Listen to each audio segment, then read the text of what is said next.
ओम श्री महालक्ष्मी नमः। करुणामयी कमलवासिनी जगत जननी माता लक्ष्मी को कोटि कोटि नमन। भाइयों और बहनों, आज हम सब यहाँ शुक्रवार के लक्ष्मी व्रत और उसकी पावन कथा पर विचार करने के लिए एकत्रित हुए हैं। शुक्रवार का दिन माँ लक्ष्मी को अत्यंत प्रिय है।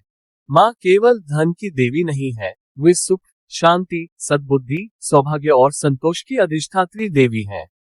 लक्ष्मी वहीं निवास करती है जहां स्वच्छता है, मधुर वाणी है, परिश्रम है और प्रभु भक्ति है।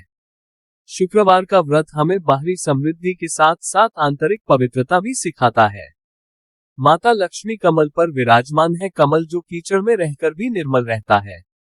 ये हमें सिखाता है कि संसार में रहते हुए भी मन को निर्मल रखें। उनके 4 हाथ हैं, एक वरदान देता है, एक अभय देता है, एक से धन वर्षा होती है, एक में कमल है। अर्थात माँ कहती है, मैं धन भी दूंगी पर साथ में धर्म, निर्भयता और विवेक भी दूंगी। केवल धन यदि सद्बुद्धि के बिना आ जाए तो वह विनाश का कारण बनता है, और यदि सद्बुद्धि के साथ आए तो वही धन लोक कल्याण का माध्यम बन जाता है। माता लक्ष्मी कमल पर विराजमान है, कमल जो कीचड़ में रहकर भी निर्मल रहता है। ये हमें सिखाता है कि संसार में रहते हुए भी मन को निर्मल रखें।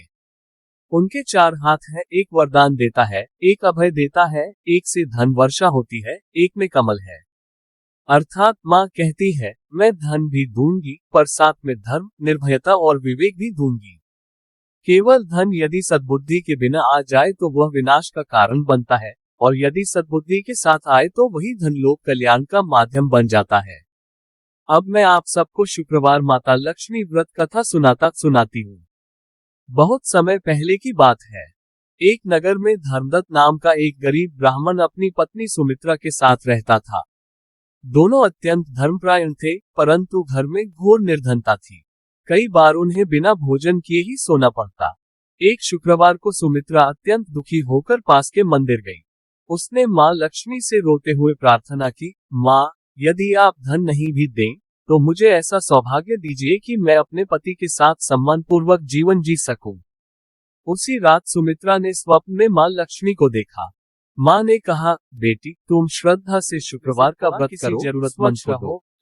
सुमित्रा ने अगले ही शुक्रवार से व्रत आरंभ किया। वह प्रातः स्नान कर स्वच्छ वस्त्र पहनती, घर की सफाई करती, दीप जलाती, लक्ष्मी जी की पूजा करती और दिन भर मन में मां का स्मरण रखती। पहले कुछ सप्ताह कोई परिवर्तन नहीं दिखा। पड़ोस की एक स्त्री उसका उपहास करने लगी, व्रत करने से क्या होता है, पेट तो खाली ही है। एक दिन सुमित्रा का मन डगम